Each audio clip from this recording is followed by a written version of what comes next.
AVC. Some vinyl finds for you. OG vinyl finds, okay? OGs, originals. Some Canadian originals. I think there's a couple of American originals here too. I did some digging recently. Highly successful, super excited. Still got a lot of listening to do, but definitely scored some major wins for my humble collection. Okay, started out. Blood Rock. Didn't know anything about this band. 1970, Canadian OG pressing of a band that formed in the Fort Worth, Texas area. I think they formed in like 63 under a different name called the Naturals. They kind of toured the club scene there. They were kind of an opening act for some bigger names that came through the area. But ultimately this was their first official release as Blood Rock. One of those bands where the drummer is a lead singer. Apparently after this album though, they pulled him from the kit, threw someone else in and just put him up front. But I always found that super interesting that you could have that kind of coordination to sing a song and play the freaking drums. Anyway, I digress. Great album, hard rock, same producer as Grand Funk Railroad and some hints of Deep Purple kind of flavors in here as well. So that's what we're leading with. Early 70s, hard rock, great stuff. So far, pretty excited. Apparently their second album is even better, so I'll probably try to source that out. Really good OG find here. US Mono OG. 1962, the second studio release by Ike and Tina. Let's just forget about Ike and all he brings to the table. Tina. Okay, I hadn't heard this album. I know obviously who Tina Turner is. Who the hell doesn't? And I know her hits, I guess, from kind of the 80s period onward, but didn't know anything about the Ike and Tina period at all. Put this on just yesterday for the first time, and again this morning. Unreal. Like, her voice is so bloody powerful, and it even says when I was doing some research like how surprising it was that this little small framed woman was making such a big noise. I also only found out just reading up on it now for this video that her actual name is Ann Bullock, and that she changed her name, or Ike had her change her name, and he even like copyrighted the name. It's kind of creepy, and you know it's actually super cringy is some of the song titles and the lyrics. You know, they don't really age well, but I'm trying to ignore that just for the sake of appreciating Tina's voice and what she brought to the table, which is huge. Great album, really great condition too. Super stoked to have this. US OG, mono original.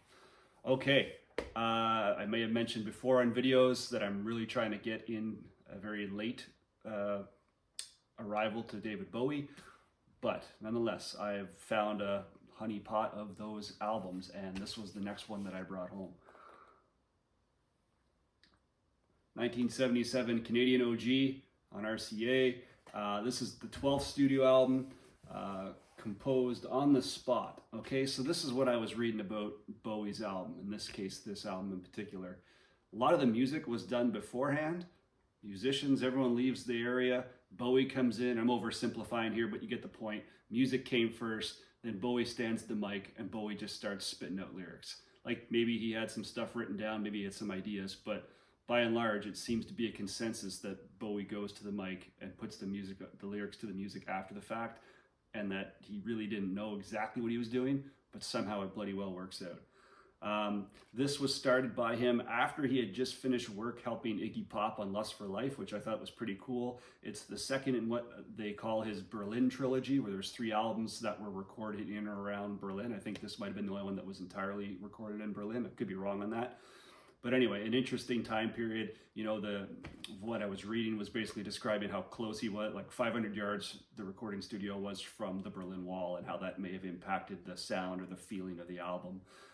I think they said that the album before this, Low, which I'm not familiar with yet, was a bit more dark and broody than this one.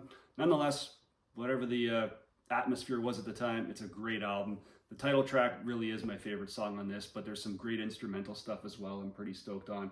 Robert Fripp, King Crimson, came on this album, and he was heralded as a great addition to this album.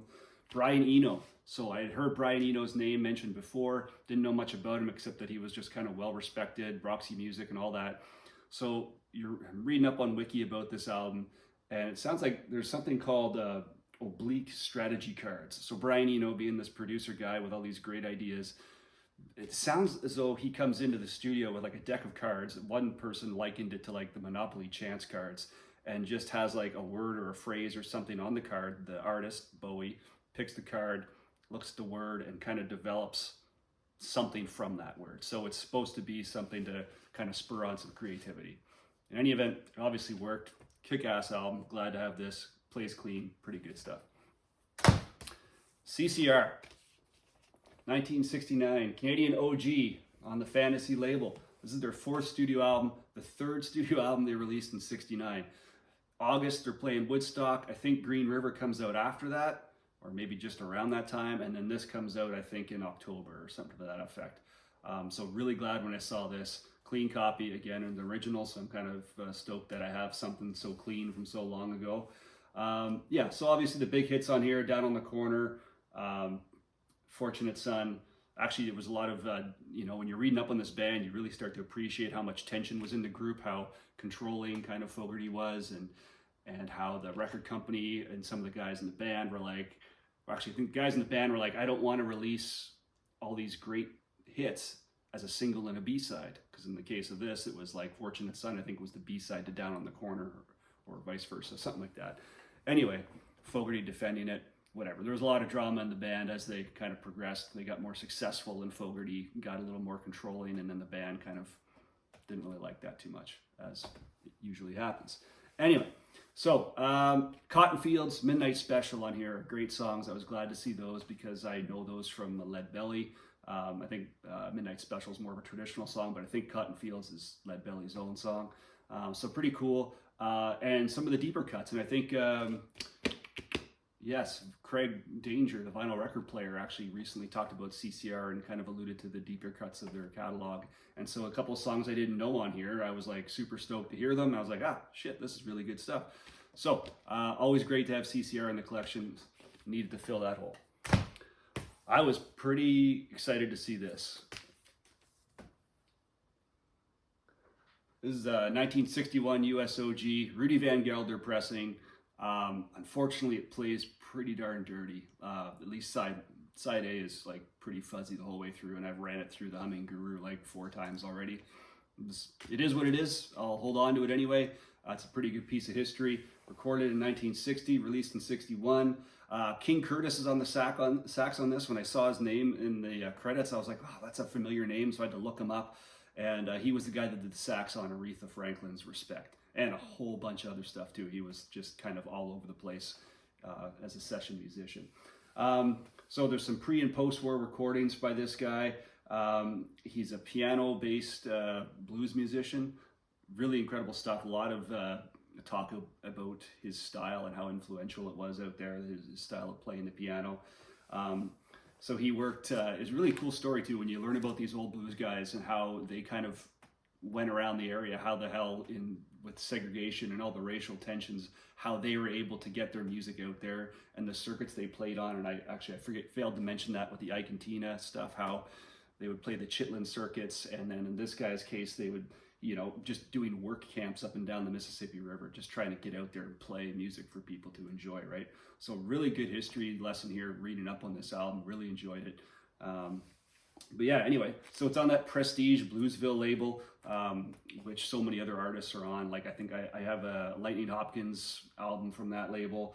Reverend Gary Davis is on that label. I think on my last video I showed a Lonnie Johnson title, same label. Really good stuff. I think I might try to, you know, long-term project, collect a lot of the Prestige Bluesville label stuff, OGs if I can. Anyway, so that's the Honey Dripper, Roosevelt Sykes. Pretty great stuff. And finally, last one, my favorite of the bunch so far. I was really excited to get this. I have their first album. This is their second album. This is Taste. This is a 1970 Canadian OG on Polydor.